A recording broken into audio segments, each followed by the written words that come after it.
যেখানে বিবেক নিস্তব্ধ, যেখানে মানসিকতা বাধাগ্রস্ত হয়, যেখানে পৃথিবীর সৌন্দর্য হারায় যান্ত্রিক প্লাবনে। আজ আমি দাঁড়িয়ে আছি সেই নীরবতা ভাঙতে, কারণ আমি বিশ্বাস করি শুধুমাত্র আমি এবং আমরাই পারি এই পৃথিবীকে বাঁচাতে। আসসালামু আলাইকুম, আমি আবু হুরায়রা সিয়াম, কালীগঞ্জ করিমউদ্দিন পাবলিক কলেজ উচ্চ বিদ্যালয়ের নবম শ্রেণীর শিক্ষার্থী। আজকের বক্তব্যের বিষয় নির্ধারণ করা হয়েছে পরিবেশ রক্ষায় আমি। কাক ডাকা ভরে বৃক্ষতলের নিচে। ঠিক যখন আমি যাচ্ছিলাম তখন কে যেন আমাকে ডাকি, এ ভাই এ ভাই, একটু দাঁড়াও একটু দাঁড়াও। ঠিক আমি পিছনে তাকিয়ে দেখলাম বৃক্ষ, সেই বৃক্ষ যে বৃক্ষ ইতিহাসের সাক্ষী হয়ে দাঁড়িয়ে আছে হাজারো মানুষের ছায়াতল ছায়া দিয়ে, আজকে যার অবদান শুধু অবদান নয়, বিশ্বকে বাঁচিয়ে রাখার এক অঙ্গীকার। সে আমার বলল, ভাই আমি আজ ভালো নেই, আজ পৃথিবীর বড্ড অসুখ। আমি বিস্ময় চোখে বললাম, পৃথিবীর বড্ড অসুখ, আজ তুমি ভালো নেই বা কেন? সে বলল, ভাই আজকে আমি সত্যি ভালো নেই, আজকে আমি বিপন্নের দিকে, সামনে হয়তো বিলুপ্ত হয়ে যাব, পৃথিবী নামক মানচিত্র থেকে হারিয়ে যাবে বটগাছ নামক সেই শব্দটি।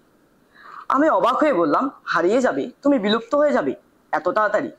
হ্যাঁ, সে বলল, হ্যাঁ বিলুপ্ত হয়ে যাব, মানুষের কর্মকাণ্ড তো আমাকে আর টিকে রাখছে না। আমি বললাম, আমাদের এই প্রান্ত তো অনেক সুন্দর, সবুজ শ্যামল বনভূমি, কত সুন্দর, ময়ূরের ডাক, কোকিলের কত কণ্ঠে যেন চারদিক মম করছে। সে বলিল, এ প্রান্ত তো সুন্দর হয়েছে, তা কি হয়েছে? ও প্রান্ত যেন কার হয়ে গেছে, শুকনো এক মরুভূমির মতো হয়ে গেছে, ধুধু মাঠ হয়ে গেছে, চারিদিকে যেন কালো ধোঁয়া, অক্সিজেন নামক যেন সেই গ্যাসটি আর পৃথিবীর বুকে নেই, কার্বন ডাই অক্সাইড এবং সেই সাথে ক্ষতিকর গ্যাস দিয়ে যেন চারপাশ ভর্তি। আমি আরো বড্ড অবাক হলাম এবং আমাকে ভাবতে হলো যে আসলে পৃথিবী কি আজ এত ক্ষতিগ্রস্ত? সে আমাকে এবার লাগামহীন চোখে বলল, হ্যাঁ পৃথিবী আজ খুবই অসুস্থ, কারণ মানুষের বিভিন্ন কর্মকাণ্ড, আজকে বিভিন্ন দূষণের কারণে আজ এই পৃথিবীর বড্ড অসুখে পরিণত হয়েছে। প্লাস্টিক দূষণ, বায়ু দূষণ, পানি দূষণ। যদি বায়ু দূষণ নিয়ে কথা বলি তাহলে প্রথমেই আসে নবজাতক একটি শিশু যখন জন্ম নেয়, এরপরে মেডিকেলে তাকে ভর্তি হয়ে থাকা লাগে, কারণ কারণ সে অক্সিজেন পাচ্ছে না। পৃথিবীতে সেই অক্সিজেনের পরিমাণ কমে কার্বন ডাই অক্সাইডে ভরপুর হয়ে গেছে, তার শ্বাস নিতে হচ্ছে কষ্ট। আমরা যদি প্লাস্টিক দূষণ সম্পর্কে যাই তখন এই প্লাস্টিকটা পচতে লাগে, কয়েকটা প্রজন্ম আমার চলে যাবে, তবু প্লাস্টিক রয়ে যাবে অটুট, সেই হিসেবে পৃথিবীর বুকে যেন সে বেঁচে থাকবে। এই প্লাস্টিক আমাদের সহকারে মানুষের, প্রাণীদের এবং সেই সাথে পশু পাখিদেরও বিভিন্নভাবে ক্ষতি করে। এরপর যদি আমরা নদী দূষণে চাই, আমাদের বাংলাদেশ নদীমাতৃক দেশ, কিন্তু আজকে যদি নদীর দিকে দেখি, আজকে নদীর সৌন্দর্য হারায় শুধুমাত্র এই ময়লা আবর্জনা নদী দূষণের কারণে। কারণ আমরা সে নদী দূষণ করছি, আমরা আমাদের যে ময়লা আবর্জনা সে নদীতে ফেলছি, আমরা গরু সেই সাথে বিভিন্ন রকম ময়লা আবর্জনা সেখানে ফেলছি, আরো আমরা আমাদের বাসার ড্রেন এবং নালাগুলো আমরা সেই নদীর সাথে যুক্ত করেছি, নদীর সৌন্দর্য হারাচ্ছে। মাছ, আজকে নদীতে আজকে আমরা মাছ পাই না, আচ্ছা মাছটা মারা যাচ্ছে, কারণ আজকে বিভিন্ন মাছ, যে পৃথিবীতে এত ছোট মাছ রয়েছে, আচ্ছা মাছ হারাচ্ছে এই নদী দূষণের কারণে, তারা বিলুপ্ত হয়ে যাচ্ছে। কিন্তু আজকে যদি আমরা প্লাস্টিক নিয়ে যদি কথা বলি, এই প্লাস্টিক, আমরা বায়ু দূষণ, পানি দূষণ সবকিছু মিলিয়ে আজকে আমাদের দেশের কি এক অবস্থা। পৃথিবী, এত সুন্দর একটি পৃথিবীকে আমরা তিলে তিলে ধ্বংস করে ফেলছি। এরপর যদি আমরা গাছ কাটা নিয়ে বলি, সেটি তো আরো একটি বড় সমস্যা। আমরা নিজেদের সুবিধার জন্য আজকে আমরা গাছগুলোকে কেটে ফেলছি।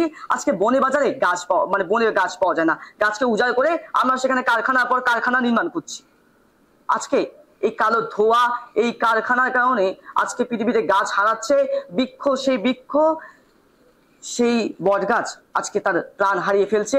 নিজে আগামী প্রজন্মকে হয়তো আর বৃক্ষ খুঁজে পাওয়া যাবে না, বৃক্ষ নামক শব্দটি হয়তো আমাদের মানচিত্র থেকে উঠে আসবে।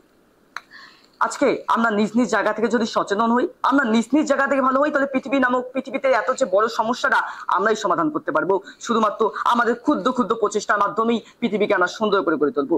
আমরা যদি বহির্বিশ্বের দিকে দেখি, সিঙ্গাপুর, চীন, এদেশে রাস্তায় রাস্তায় আর ময়লা খুঁজে পাওয়া যায় না, কিন্তু আজকে আমাদের দেশে রাস্তায় রাস্তায় ময়লা, কারণ তাদের মনোভাব আর আমাদের মনোভাব এক আকাশ জমির যেন পার্থক্য হয়ে দাঁড়িয়েছে।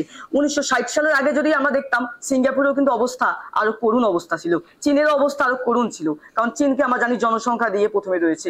আজকে এর আগে 1960 সালের আগে তাদের যে অবস্থা ছিল, তাদের পরিবেশ ছিল অত্যন্ত জঘন্য বললে ভুল হবে না, কিন্তু 1960 সালের পর থেকে আজকে আমরা চীনকে দেখলে, চীন, সিঙ্গাপুর, জাপান, নেপাল, এদেরকে দেখে আমাদেরকে শিক্ষা নেওয়া উচিত। তারা বিশ্বের মাঝে একটা রোল মডেল হয়ে দাঁড়িয়েছে যে কিভাবে প্লাস্টিক দূষণ থেকে বিভিন্ন দূষণকে আমাদের এড়াতে হবে।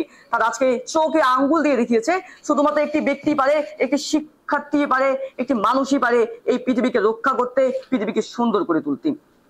তাই সর্বোপরি বলতে হয় যে আমাদের যদি এই পৃথিবীকে বাঁচাতে হয়, এই বটগাছকে যদি রক্ষা করা হয়, তাহলে নিজ নিজ জায়গা থেকে যদি আমরা চেষ্টা চালিয়ে যাই, কাজ করে যাই, তাহলে আগামী প্রজন্ম পাবে একটি সুন্দর বাংলাদেশ, সুন্দর পৃথিবী। ধন্যবাদ সবাইকে।